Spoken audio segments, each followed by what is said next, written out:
In this quick video, I want to talk about how and why people are sort of afraid of math and why, and maybe give some reason to not be anxious about math and to find it to be, in fact, more humanistic than even some parts of our language, which we generally find to be more artistic or humanistic or intuitive or emotionally charged.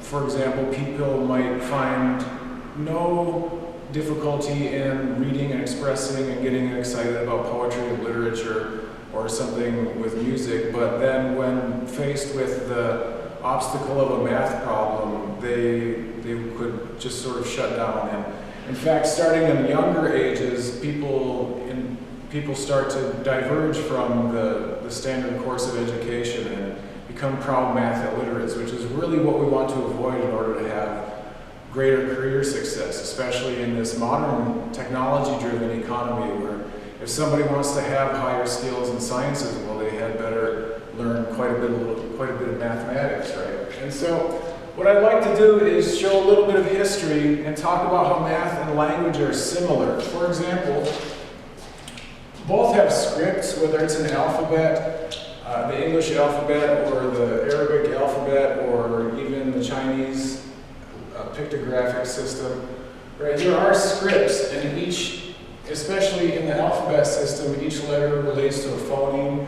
And moreover, this is just the different strokes of a brush or a pen that we need in order to represent what we're trying to communicate, what we're trying to, in mathematics, use to solve something. So we typically use Arabic numerals. Now, somewhat ironically, in the Arab world, they don't use Arabic numerals, they use Hindi numerals. But you can see around the world there are various types of numerals, right? And although Arabic numerals are the dominant one in math education, and especially in computer science, it is only because of this consensus building that the global emergence of a more uniform, standardized system kind of quashed those minority language groups or mathematical or numerical scripts.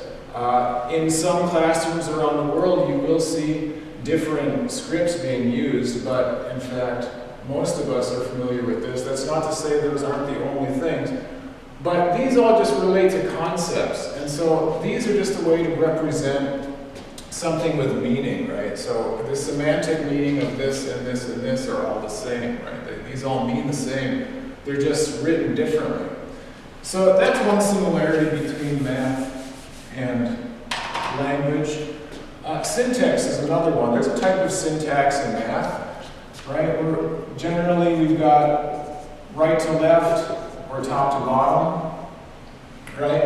And if we know that this is 10 divided by 2 and this is not 10 divided by 2, so that would be syntax, the ordering of the script, and what's sort of a punctuation-ish, our operators would be kind of like our commas and full stops and periods and exclamation points, right? And these things are themselves part of scripts, and they had to develop somehow through history, where people faced with first having just objects that they, maybe stones or pieces of trees or whatever, that they used to represent quantities, and then developed this more abstract script, right?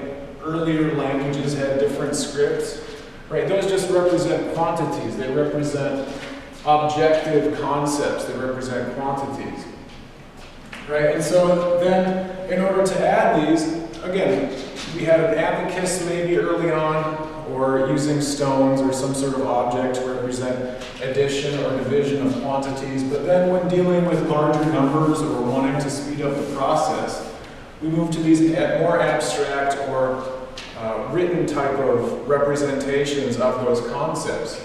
Much like a language, there's a spoken language, there's also a written language, and the written language has its own uses. It can travel further, certainly through history, and it's easier, it's faster to disseminate information to multiple different people in different places. It's also better for preservation. You can't preserve the spoken word through history. Now we can through cameras and tape recorders or audio recorders and such things.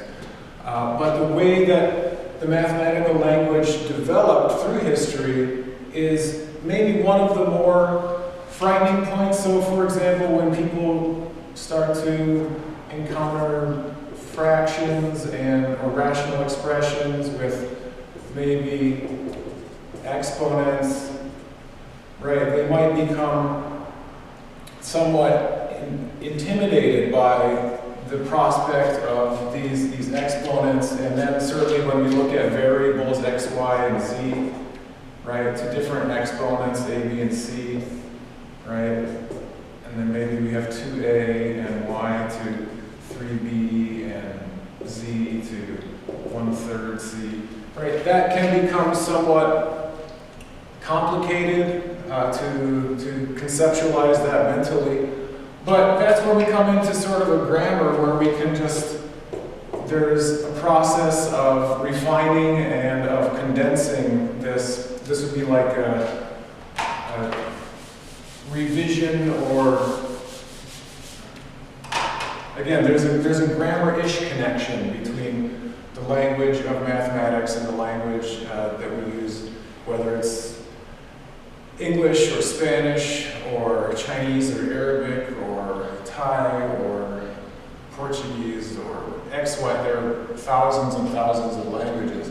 But mathematics then has, again, developed this way of representing objective concepts, right? And it's subjective in a way, just like languages are. There's a certain phrasing, there's a grammar, there's an order of operations, there's an order of which, like, we don't say x of f, right? F of x equals. Typically, we'll put f of x on the left. This is a sort of phrasing, and we're using these characters to represent these concepts. And if we do them incorrectly, well, then they start to not make sense to other people, right? We might know sort of what we're talking about, but if we said x to the a instead of a to the x, these are very, very different concepts. Or if we said xa, that's a very different concept than x subscript, superscript a, right? And so these are these subjective ways of writing things, which again are like spelling in English. Certain words came over to England in history from other languages, and then the spelling or the pronunciation got changed, like light or fight or night, N-I-G-H-T, all those I-G-H-T words that don't have the G-H sound. Those came over from, I think it was Dutch, and it would have been said nicht or liked. There would have been another consonant sound in there.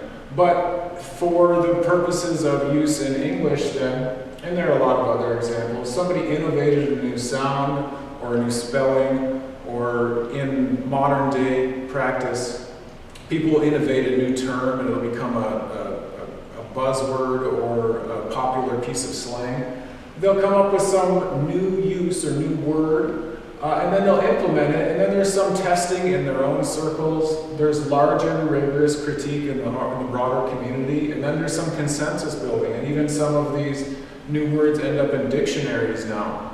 And again, this is the process of coming up with, same type of process as coming up with like the exponent or the zero or infinity, which I highlighted in red here, because these are objective concepts which are real, but these were actually very, very controversial back when somebody innovated zero, right? That we would be able to quantify nothing. And then using that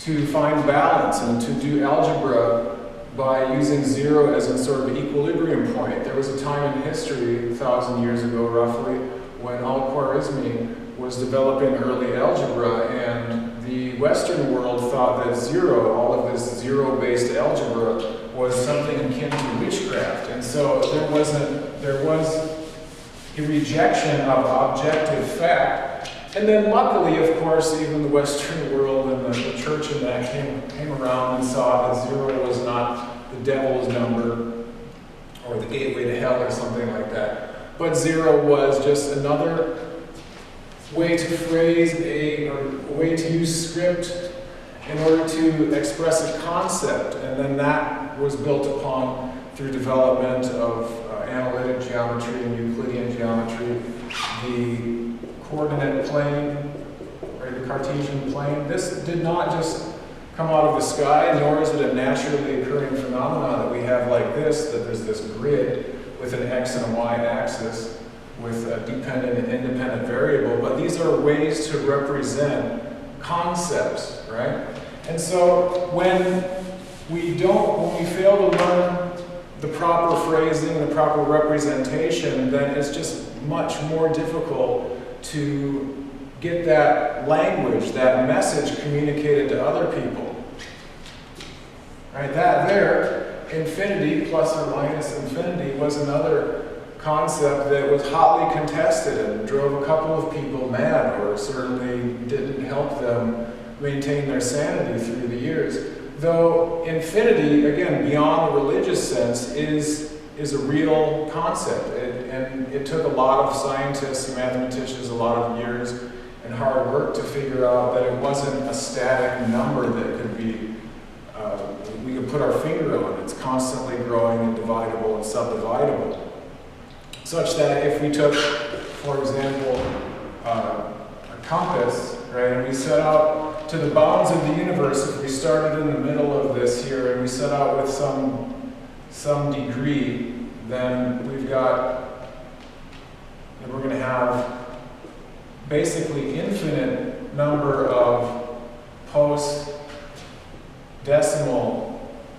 places to get to that point all the way out there at the edge of the universe, because even the most infinitesimally small diversion from our course is going to yield bigger results. It's going to set us further off course as we travel across the infinite or the vast universe. So it's likely, again, that on a compass or in the unit circle, we can subdivide each of these angles, given a large enough circle that we could subdivide them and subdivide them and subdivide them such that only the number of decimal places to the right grows, rather than at some point we would come up with a terminal decimal. So if we, in nature, try to come up with integers, we can deal with objects only, but when trying to predict probabilities, or again, dealing with the unit circle, if we wanted to just at random choose an angle, then the probability, the likelihood of it being a terminal rational or terminal decimal, a terminating decimal, is very, very small, because these angles then are infinitely subdividable. That was a very difficult concept to get through to even the smartest mathematicians. So for years, in this rigorous critique and consensus building, the majority group, resistant to a new idea, much in the same way that Boltzmann faced resistance to the idea of entropy in the thermodynamics and physics world. That critique among the majority, the in-group, the dominant force in the sciences, did not allow the consensus to be built such that an objective concept could come into broader use, broader application. And so, even in language, I teach English as a second language, and have been for many years, and I've been confronted consistently by the inconsistencies in grammar and especially spelling in English, where it would certainly be better for the larger group that we would change the English spelling and even some grammar, that it would be consistent and logical and more uniform, right, such that it would be easier to learn. But there's obviously a stalling somewhere in here in that consensus building that we would change the spelling to be more phonetic, or we change certain grammar points to be more logical or consistent with others, and then we could have more of a simplified English language. Like there's a simplified Chinese language now if you're up on Chinese linguistics, but that didn't exactly happen overnight. Just like all of these different character notations of mathematics didn't happen overnight. But the idea that eventually consensus was built and broader application happened, or was proliferated, that we have more of a standardized system, is not tyranny, sure. In the process of that broader application, some of these other scripts got kind of the shaft because speakers of these other languages, and there are far more than just these few, they might find it unfair that we have to use these Arabic numerals, but that allowed for unification and communication across cultures, across countries, across speakers of other languages. And of course, then that would be like a dominant culture kind of forcing something into a smaller or less powerful culture or linguistic tradition, right? But that is part of the universality of language, that maybe if thousands and hundreds of thousands of years ago we had it split up into tribes, then humans altogether would have had one language, such that we wouldn't have these problems of tribal divisions and, well, if we choose this one way and try to make a universal or global numerical script, then other cultures would have to replace theirs or learn another, which would be unfair in some way.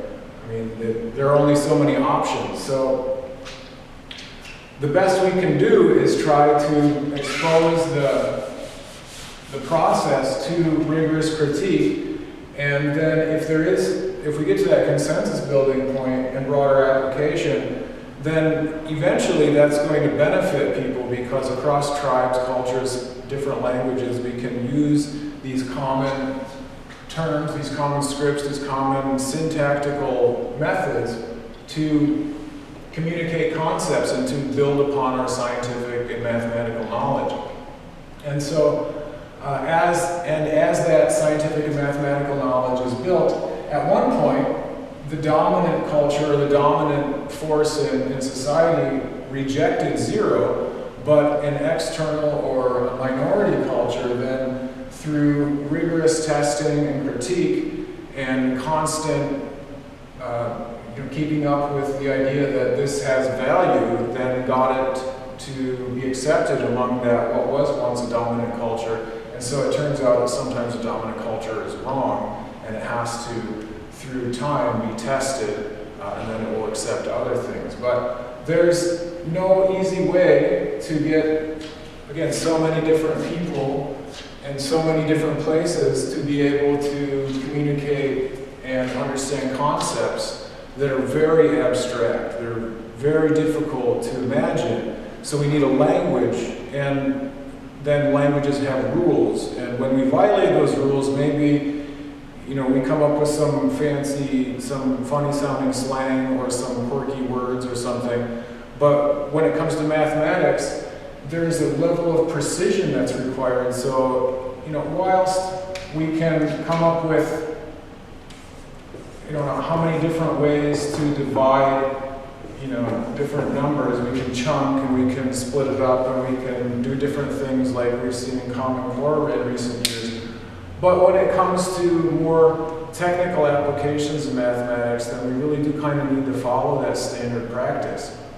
And by submitting ourselves to that standardized system, then we can become a part of it, and we can more accurately and reliably judge it for its deficiencies, and maybe eventually come up with our own innovation. And if we really believe in something that's absolutely true, we can test it, we can implement it, and eventually, be remembered for coming up with that thing. But the idea that math is somehow disconnected from our human world is false, because we're using a language to represent ideas that are abstract, and we can't touch them. Much like a language, a lot of what we say isn't related to objects and to tangible things. A lot of what we use English for, other languages for, is that abstract. And so whether we're submitting to a language or to some arts, where we interpret some painting or some music as meaning something,